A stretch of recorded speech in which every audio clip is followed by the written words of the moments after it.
«Надоело». Отшвырнул ложку Виталий, брезгливо глядя на жену. «Смотреть на тебя не могу». «Виталь», — растерянно произнесла женщина, поднимая ложку с пола. «Что случилось? Невкусно? Я же пробовала». «Да при чем здесь это?» Чашка с супом чуть не отправилась вслед за ложкой. «Ты когда на себя последний раз в зеркало смотрела? Так подойди и посмотри, а потом спрашивай, что случилось».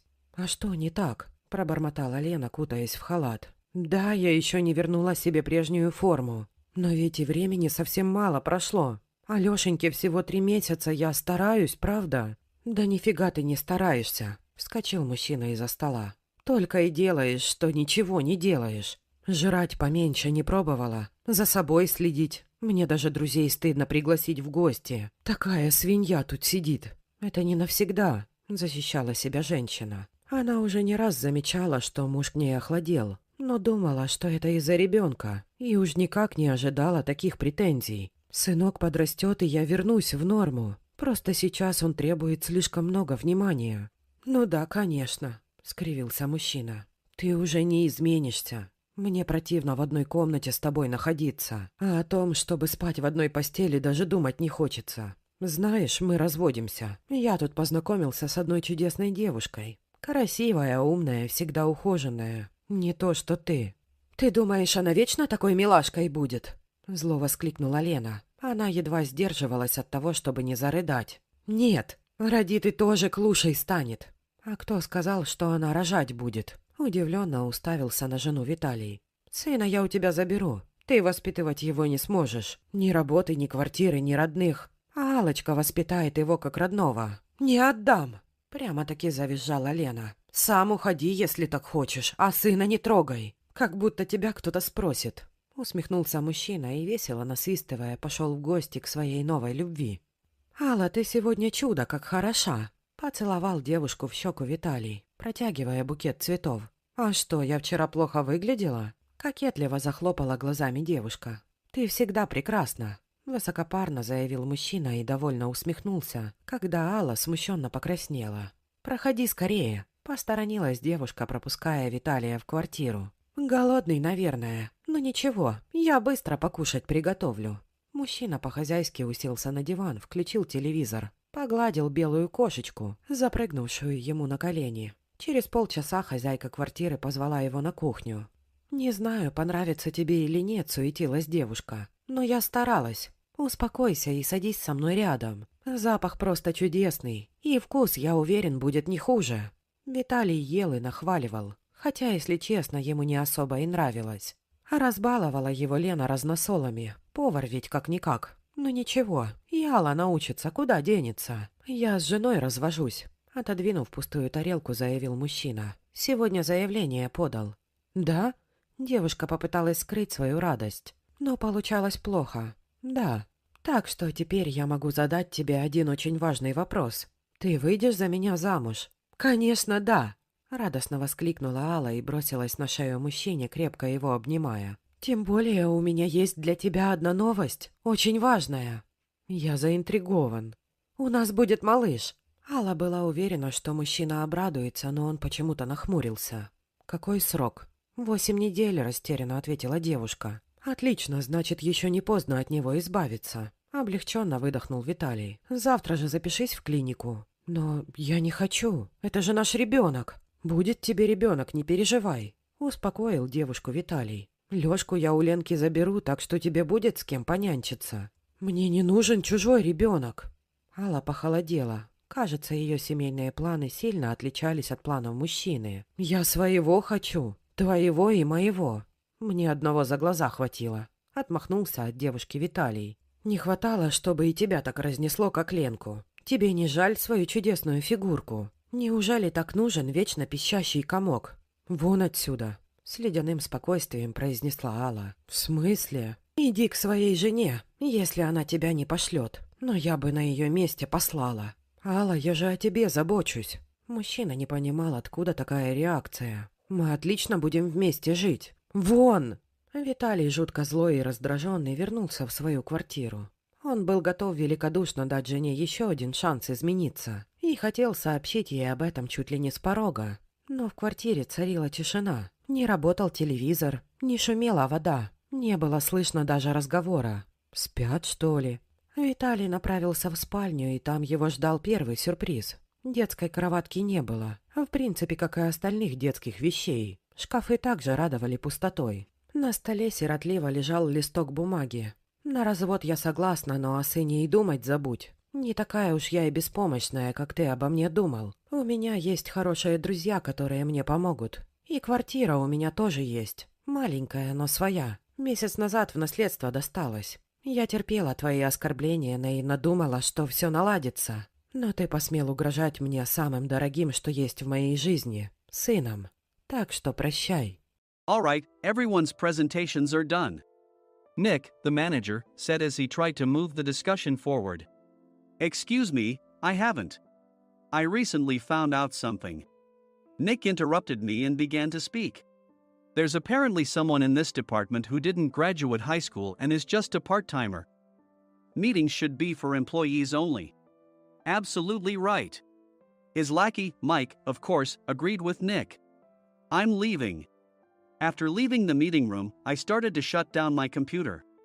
I noticed that an email had arrived, not in my personal inbox, but in the company's shared email.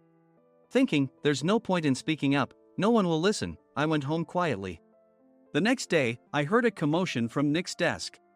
He was staring at his computer screen, his face pale. Nick! Is something wrong? Mike looked at the screen with him. And he turned even paler than Nick. Why is he so angry? Knowing the reason for Mike's distress, I thought to myself, serves them right. My name is Adam. My mother passed away when I was in the 9th grade, and I was raised by my father. Well, you could hardly call it being raised. After my mother passed, my father changed. He drowned his sorrows in alcohol, and though he still went to work, he squandered our living expenses on horse racing. Because of that, I had to start working part-time as soon as I entered high school. Every month, I went to the convenience store with bills in hand that couldn't be auto-deducted from my father's account. Even though I endured it because I didn't want to be alone, I reached my limit in my second year of high school and dropped out. I found a live-in job at a distant inn. Thank you for everything. The day I left home, my father, still staring at the TV, spoke. Take care. That was our last conversation. Back then, 18 wasn't the age of majority, so I needed my father's permission to work, and I couldn't hide my place of employment. Yet, my father never visited me even once. I kept working just to survive, and before I knew it, I was 42. Years of hard work paid off, and I was transferred to the headquarters. I was thrilled to be recognized by the company, as I thought I'd be working in the field until retirement due to my lack of formal education. Listen up. Our work can change the future of our employees. Don't drag us down. On my first day after the transfer, Nick, dressed in an expensive suit, spoke sternly. There was a reason for this. Our inn was located in a prominent tourist destination, known so well that everyone in the state could sing its commercial jingle. At its peak, we had 5 locations within the state. But that was long ago. Due to financial difficulties and aging facilities, only the place where I had worked for many years and the original establishment remained. I was prepared to lose my job anytime, but now there was a glimmer of hope. With the rise of social media, the tourist area where the inn was located started gaining attention again. Depending on how hard the sales department, where I was transferred, worked. We could either thrive or be forced to give up this prime location to the new hotel chains continuously popping up. For Nick, who had switched careers from another industry to strengthen our sales, this was a battle he couldn't afford to lose. I understood why he had to be strict. I will do my best. Nick sneered at my enthusiastic declaration. Did you not hear what I said? I'm sorry. I thought I was listening carefully. Out of habit from years of customer service, I apologized reflexively, though I had no idea what had offended him. Someone was watching me with a smirk. In this department, there are those who are expected to excel and those who have been shoved here because they have nowhere else to go. You are the latter. It was Mike, the section chief. He's 7 years younger, at 35. But he was called to headquarters much earlier than I was and had been moving around within the headquarters ever since. I'm not jealous, but I can't accept that he's my boss. Graduating from a prestigious university, he has an unusually high pride and caused many problems as a newbie, making things very difficult for me when I was the front desk leader. When I found out Mike was transferred to the sales department a month before me, I was disheartened. Mike is right. With just a middle school diploma, there's not much you can do. Don't even think about achieving results. As if I didn't exist, Nick remarked, "I'm thirsty." Mike eagerly ran to the coffee maker. It seems Mike is Nick's lackey. I regretted being happy about my transfer to headquarters, wishing I had stayed on site forever. Send a direct mail to every company on this list by the end of the day. Nick only assigned me tasks that even a new graduate could handle. What? There are over 1,000 companies. You want me to send to all of them by today? Yes, if you and your fellow misfits split the work, even those with nowhere else to go should finish by today. I glanced at the employees typing away expressionlessly. They were worn out from customer service, only thinking about leaving on time, or were women reassigned after having children, with zero motivation for work. Even Sam, a new graduate from the same university as Mike, who was supposed to be among the expected achievers, had no enthusiasm for the job, having joined the company wanting to do customer service. "I don't care what they say, I plan to quit anytime," he said. Only Nick and Mike were highly motivated, making all the decisions between the two of them. I originally only wanted to work at the inn to survive and had no particular attachment to this job. I swallowed my words, thinking I had no right to reprimand them. About a month after the transfer, Nick told us with a frustrated look, "To commemorate the 50th anniversary, we've decided to create a plan exclusive for one group per day." Originally, Mike and I were supposed to come up with it, but our president, Mr. Thompson, insists on hearing everyone's opinions. "So, you all get a chance."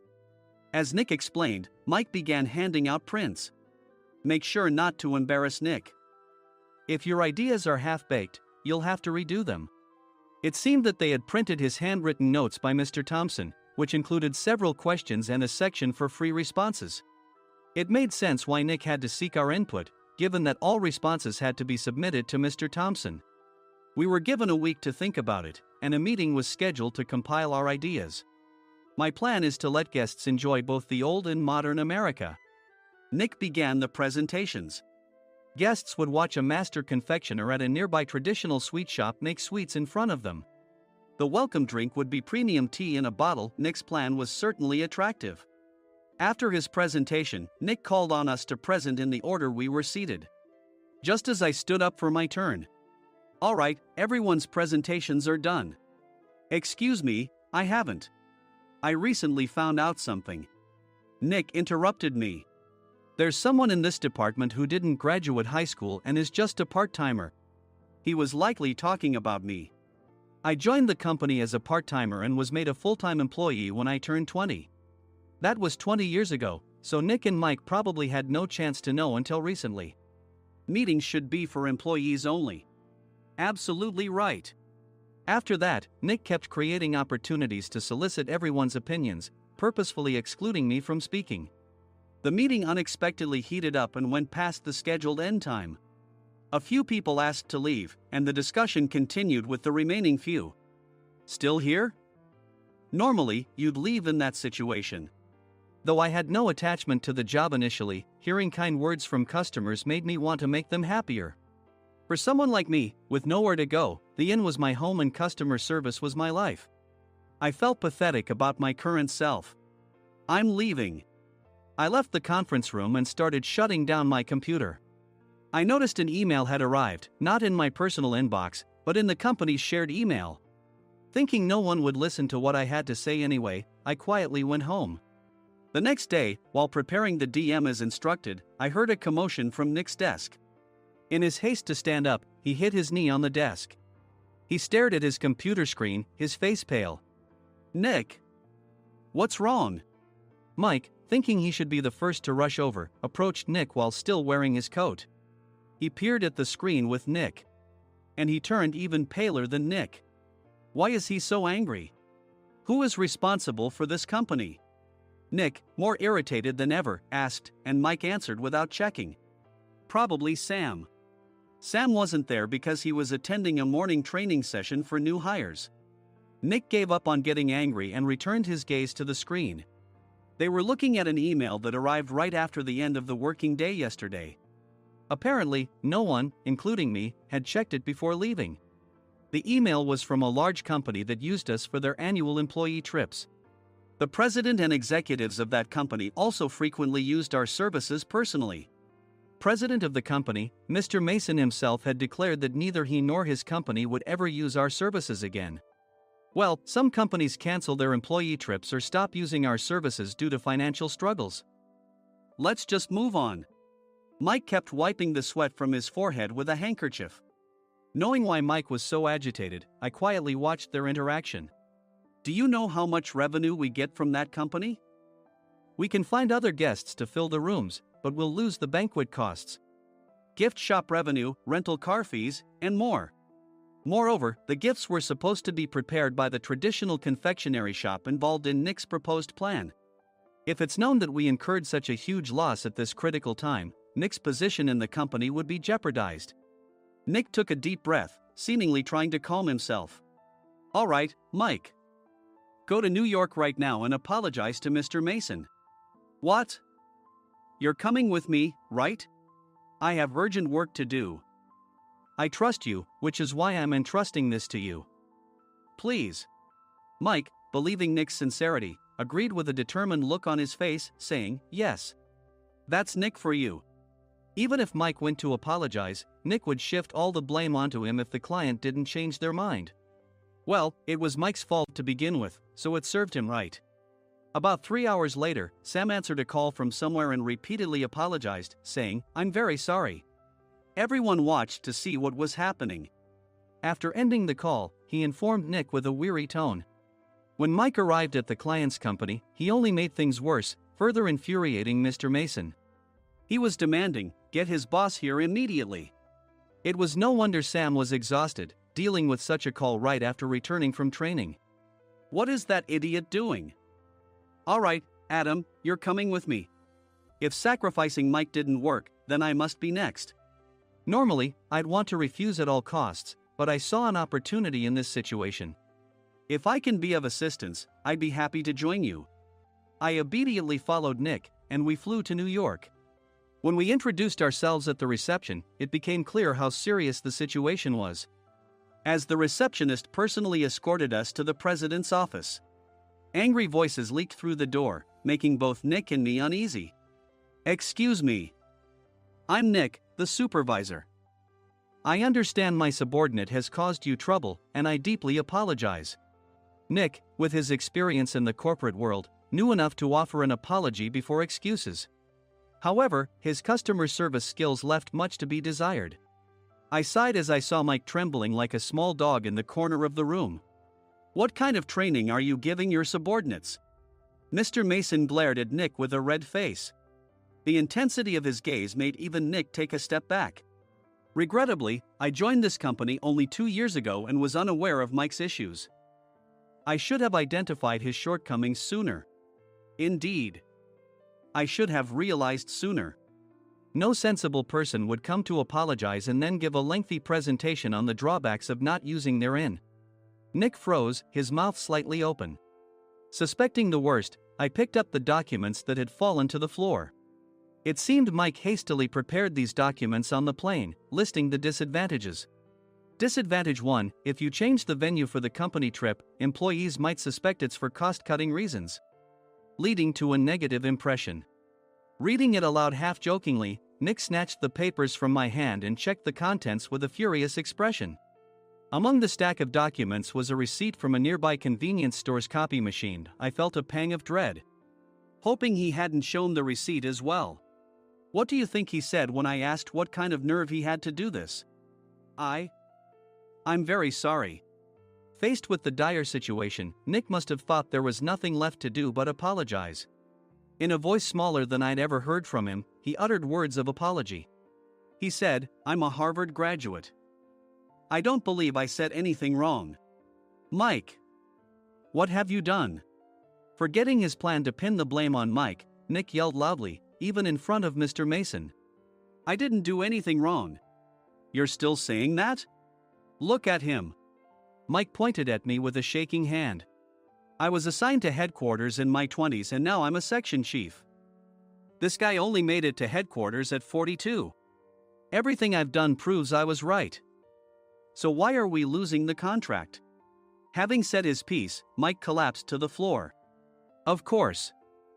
You were sent there because you had nowhere else to go. Mike never expected to hear such words from someone he looked down upon. He lunged at me, and Nick hurriedly stepped in to stop him. Mr. Thompson told me Mike is a quick thinker, and to take good care of him. There's no way he was pushed aside. Don't make things worse here. He didn't say quick thinker, he said only quick-witted, didn't he? I don't remember that part. I recalled the many troubles Mike caused when he was a newbie. When Mike was on the front line, his pride was so high that he never apologized to customers. Customer service, especially in our job, doesn't work alone. It brings both good and bad situations. If the front staff or housekeepers made mistakes, or the cleaning company didn't properly clean a room, one had to apologize to the customers regardless of personal fault. Mike, in such situations, would never apologize, insisting he wasn't at fault. This often angered customers, and as the front desk leader, I frequently had to apologize on his behalf. He caused complaints and disrupted operations, which is why he was quickly moved to headquarters. In departments where he didn't interact directly with customers, his quick thinking was beneficial and things went well. But it seemed his flaws were starting to show. Corporate reservations are supposed to be entered into the system by the sales representative. But a quick check yesterday revealed that more than 10 items were missing from the client's reservation. The handover document clearly stated what needed to be prepared. Why didn't you enter it into the system? Why do we have to give them special treatment? Filling rooms near the banquet hall, setting up all the food in advance. Specifying the brand of wine, they're too demanding. No wonder he always angered customers, I thought, feeling a headache coming on. Grouping them in rooms near the banquet hall is for our benefit too. It makes it easier for the staff to set up beds and serve breakfast since everyone's schedule is synchronized. As for the other requests, Mr. Mason suggested them to lighten our load. I didn't know that. Nick finally seemed to realize that Mike was the one who had angered the client. What did you say to them? I just told them we wouldn't give them special treatment anymore. We shouldn't waste effort on things that don't bring in money. I was utterly exasperated at his lack of understanding of customer service. Of course, we shouldn't comply with unreasonable demands. But carrying over successful practices from past stays makes customers feel remembered and enhances their experience. Good memories encourage repeat visits. That's part of our job. I looked down at Mike, who was sitting on the floor. In our job, nothing is a waste. Mr. Thompson likely moved you to the sales department, hoping you'd finally understand this. How do you think he feels now that you've failed to meet his expectations? Mike, tears in his eyes, fled the president's office. I was amazed he still hadn't apologized. You have it tough, Adam. It's okay, we're all employees of the same company. I deeply apologize for this disrespectful incident. Especially after all the care you've shown us. If it weren't for you, Adam, I really would have stopped staying here. When I heard you were moving to the sales department, I was willing to reconsider if you handled it. Seeing us talk so amicably, Nick's face contorted. Do you two know each other? Adam's service is excellent. I always requested him specifically. Normally, we don't accept specific staff requests, but we made an exception for Mr. Mason, adjusting my shifts accordingly. He had personally stayed at our hotel just before my transfer, and during casual conversation, I mentioned, I'm moving to the sales department soon. If I hadn't told him then, things could have been much worse. Please continue to take care of us. I look forward to it. On the return flight, Nick awkwardly offered me a can of beer. It's still working hours. Of course, I had no intention of forgiving him for a single beer. Nick might try to pin everything on Mike and avoid any consequences. While pondering this, a startling fact came to light. Nick, the tea bottles for the plan have arrived. I handed Nick a bottle labeled with our inn's name. They look good. What are you talking about? These are plastic bottles. I had assumed we would use the trendy, high-end bottling tea. But what arrived were ordinary plastic bottles of tea with customized labels. The only unique aspect was the label, which had the inn's name, making it look customized. Upon further investigation, I discovered that a substantial amount of money was set to be paid to the tea company. It was priced like bottling tea. Does this plastic bottle really cost $100 each? The tea inside is specially blended for us. The extra cost is for that. Wouldn't it be better to use another tea company? Or is there a specific reason we must use this one? As Nick continued to make excuses, I showed him a printed email. I informed the tea company's president, Mr. Mitchell, that we discovered irregular payments and he confessed. He said you two were high school classmates and planned to split the extra money. That idiot. Why did he confess? That's not important. You should worry about yourself. This could turn into a police matter. Opening the bottle cap, I suggested. How about calming down with this tea? It supposedly has a relaxing effect. Nick drank the tea frantically. In the following days, decisions were made about their fates. Mike was reassigned to the General Affairs Department, with no chance of transfer or promotion, as per Mr. Thompson's orders. As for Nick, since the payment to the tea company hadn't yet been made, he narrowly avoided legal trouble. Instead, he was encouraged to leave the company, and to avoid further complications, Nick submitted his resignation. Rumor has it that connections between HR departments have made it difficult for him to find new employment. Even though it was good to have those two gone, something unexpected happened in the sales department. Everyone became motivated and united in refining the 50th anniversary plan. In the end, my plan was adopted. We collaborated with the Tourist Information Center to provide personalized guides. The plan, tailored to the number of guests, was truly special for the 50th anniversary. Hey, is Adam's family coming to stay? I immediately booked that special plan for my family. Sam noticed it on the reservation list and quickly picked up on it. Yes, I'm inviting my father. That's great. I might invite my parents too. I lacked the courage to face my father just as Adam. But here, with the confidence Mr. Mason praised, I felt ready. The 50th anniversary plan was a perfect opportunity to reconnect with my father. I hoped to bring back the days when we could laugh together as we once did.